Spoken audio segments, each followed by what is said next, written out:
Looking for Madden 21 Ultimate Team coins with fast delivery? IG Vault has the cheapest and most reliable coins on the market. Click the link in the description and use coupon code SPORTS for 6% off your order. Yo, what's up YouTube? It's Duke back here from sportsgamers.com, and we have a fire Madden 21 tip today. I'm about to break down the biggest glitch play in all of Madden 21. This offensive money play is unstoppable. This is not only the best cover 3 bomb in the game, but it might also be the best man beater in the game. And it's going to destroy any defense out there. But I really want to focus on beating man and cover 3 because those are the two main defenses that people are running right now. You guys know the meta on defense is still kind of the Mike Blitz 3, Mike Blitz, mixing it in. And, you know, we're going to be able to destroy that. So I run the Jets playbook on offense, the 4-6 playbook on defense. If you guys are interested in getting my strategies to get better at the game, my offensive and defensive schemes and ebooks, my weekly tip breakdowns, make sure to check out sportsgamers.com. That's where all my material, premium tips and everything, ebooks are available for sale. And if you do enjoy my free YouTube content, guys, make sure to subscribe to the channel if you're not already. Smash that like button. If we get 300 likes on this video, I'll drop another free fire tip for you guys. So without further ado, I am going to be running the Jets playbook in this video for this example.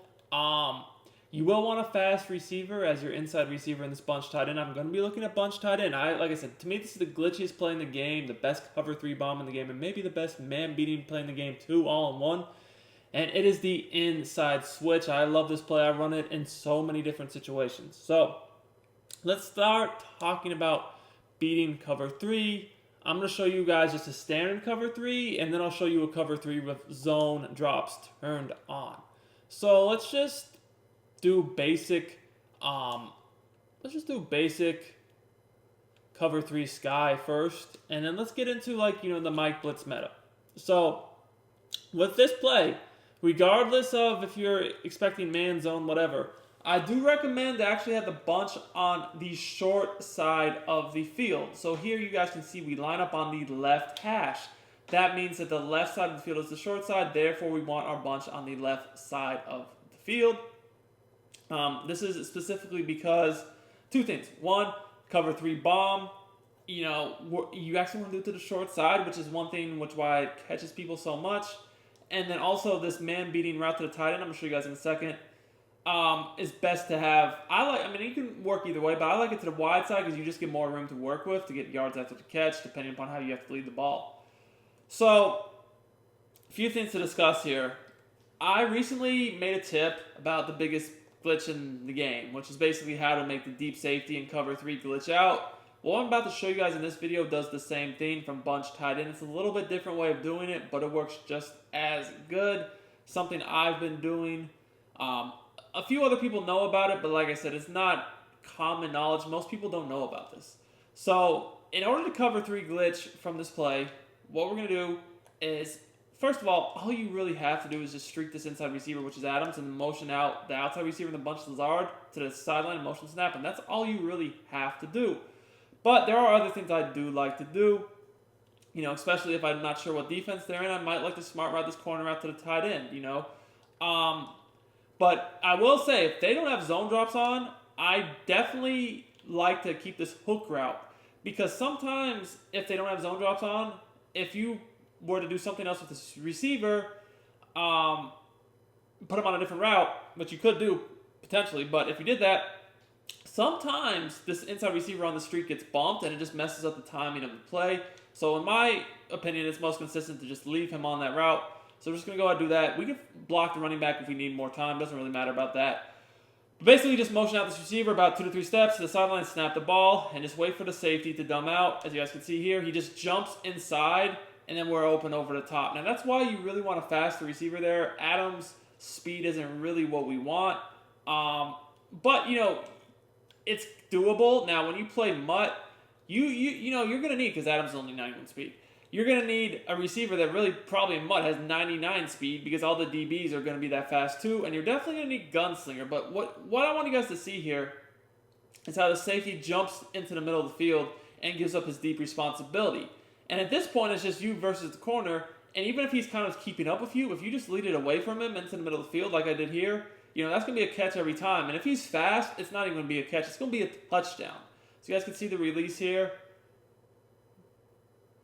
Bam, over the top. We're going to do that again, and then I'm going to get into some different examples. So I'm going to go ahead and just for the sake of this video, put a faster receiver in there. I mean, I don't have anyone like extremely just out of this world fast, but I can put Tevin Austin in, you know, for some more reasonable speed. Let's go ahead and switch these guys around. And again, the speed is just so that when the defense gets beat, that they can't recover. That's literally all it is. So again, we get smart route the corner out, block the running back, not block the running back, doesn't matter. All we really need to do is streak this inside receiver on the short side of the field, which is in this example circle, motion out Adams 2 to 3 steps, snap the ball, and just wait for that safety to jump in the middle of the field. He does that. And, well, we got to throw out a sack animation because it's Madden 21. But you guys saw we clearly had a touchdown there. And another thing is, you saw that I just had so much more separation, and that was because of two things. One, Tevin Austin, you know, speedy. But really more than anything is they press. And if they press, they're going to have no shot. Like, if they don't press, it's still going to get open. But if they do press, the separation, as you guys can see here, is just going to be so ridiculous that, I mean, it's literally like, good night. I could just walk into the end zone with a O-lineman at that point, as much separation as it gave up. So take a look at that replay and just tell me that's not the glitchiest thing you guys have ever seen. Look at this. Look at the separation. So you guys can see this corner. First of all, he's not even getting back enough because of this route. By the time he does, it's too late. And now the safety, what is causing the safety to jump into the middle of the field is this post route. He's reading the post route, and then once he does that, we just lead it over in here. It's a touchdown, and the reason for that is this corner that's on the opposite side of the field, he has to contend with this corner out to the tight end, so he can't get back in the middle of the field either. You guys can see. And then it's just basically, like I said, a free touchdown. Over the top. Very, very easy. This is, like I said, very similar to the video I posted with the biggest glitch in Madden 21. This is essentially the same thing. Because instead of using a comeback route and deep in route, I'm actually using a post to draw attention of the safety instead of the deep in route. And it's a short post, not a deep post, a short post. And then a corner route to draw attention to the opposite corner instead of a comeback. So very similar, just a bit different though. So, let's get more into the meta style of cover 3, which is zone drops from Mike Blitz 3. 25, 5, 5, zone drops, y'all know what it is. Auto flip on, nickel 3-5 wide, Mike Blitz 3.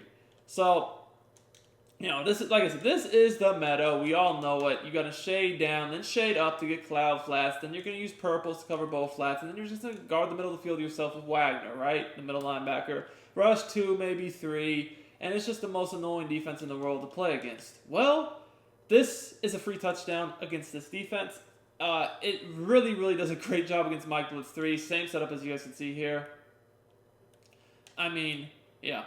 It's game over. Good night. Unfortunate catch animation right there. We didn't catch in the stride. But, again, we'll take that every single time. Now, one thing I did want to talk about. If someone is playing zone drop-based defense, you really don't have to worry about whatever route Lazard is on. I mean, for instance, you could drag him, flat him. I mean, you could almost do whatever. He doesn't have to stay on that hook if they're doing zone drops. I just think it's better to do that if, you know, they're not having zone drops stay on. But look at this. Woo! Woo! Just, I mean, so glitchy again. Easy touchdown there. I just went down. Because, you know, there's really no point in scoring. Because the separation was out of control. Look at this separation, guys.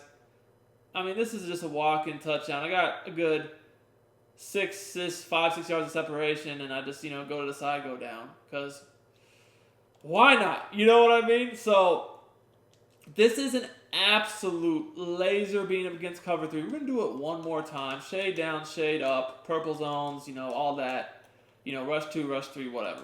So, again, the only thing you have to do, and next we're going to show you this play against man, is streak Austin, the inside receiver, make sure he's on the short side.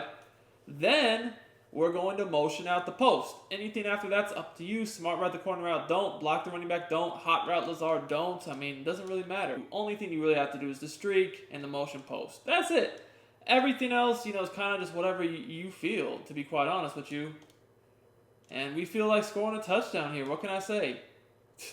Easy bomb. So now that you see that against cover 3 a few times, a few different examples, zone drops and not zone drops, let's go ahead and break down how you can effectively run this play against man coverage to its full potential. Alright guys, now we're going to look at this play against man coverage. There's a few different reads I want to focus on against man, but the main read is going to be the tight end. And I'm going to show you guys how to do this against several types of man coverage. But the reason why you see me change teams, now I have the Niners, is because to make this route work best with tight end, you need a few things. Now, the perfect situation would be a tight end that's fast, with 90+ route running, and then the short end elite ability, which I've spoke about this in a recent video. It's a glitched ability, you gotta have it.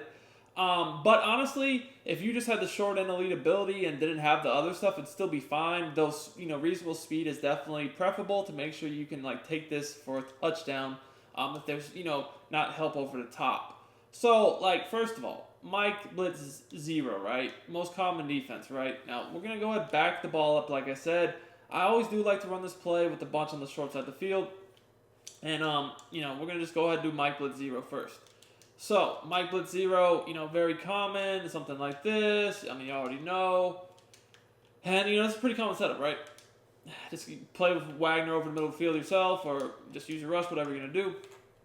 Now, really, all I'm going to do here, smart right the tight end, and then I'm going to motion out this guy in the post. So, same thing, really. If you're not sure if it's cover 3 or man, you can just do the cover 3 setup and it's going to work the same way. One thing I do like to do if I think it's man coverage is just throw a whip route onto my slot receiver, because whips are another really good man-beating route this year. So with this setup, what you're going to notice is that you're going to see Kittle's ability light up. And even against corners and safeties and really whoever's on him, he's going to get that clean release and separation that if there's no one over the top, you can just throw a lob pass just like I did there for big plays. Now, obviously, you see he's matched up with Griffin, a very fast corner, I believe. And, on regs, Kittle's is not that fast. So, he got the separation, but then he got caught. Now, if this is Mutt and this is the 98 speed Kittle versus a corner, this is a touchdown, every single time. This is going to be a touchdown right over the top. They're not going to catch you from behind.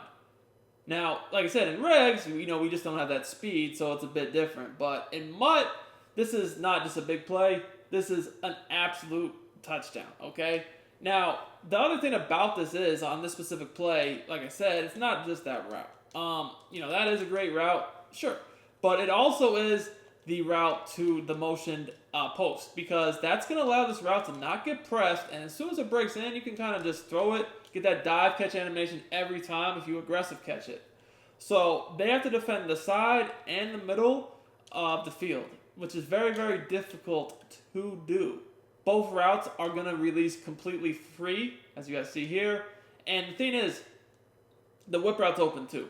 Now, the thing about this is even when it doesn't get that crazy separation, and maybe they have a safety over the top. So let's say that they're in cover 2 man with the safety over the top, right? You can still throw this route to the tight end, because you don't necessarily have to lob it over the top. You can kind of just bullet pass it to the sideline, and you're going to get that really good separation. So let's go ahead and do that here. We're going to smart right on streak, whip route, motion post, same thing I was doing before. So it's the same setup, and this time we have the safeties over the top. Now, as you guys can see, we still light up, but we still get good separation to the outside, so we can kind of just lead pass it away from the defender with a bullet. Now, you can't lob it when the safety's waiting for you, because obviously if you lob it, the safety would be there to basically make the interception, but still, we got a clean release, and, we got enough separation, and all it takes is a step. But this time we have a couple steps, really, and we're just easily able to lead it, a bullet pass right away from the defender on the sideline for the easy throw and catch. Now, the other thing about the short and elite ability that's worth mentioning is not only is it going to give you more separation, but also you're going to catch the ball better. So, passes like that are open, but still the DB is somewhat there to try to knock it away, he's pretty much going to catch that every single time with the ability. Whereas if you didn't have the ability, you're still going to catch it most of the time, but there might be a slight chance here and there that you could drop it. So that's the thing with abilities, is they pretty much take the randomness out of it, and it just makes it way easier to be confident in knowing the result. That's why I recommend abilities for this type of stuff. Anyways, guys, hope you enjoyed the video. We will see y'all next time. Until then, it's Duke, and I'm out of here.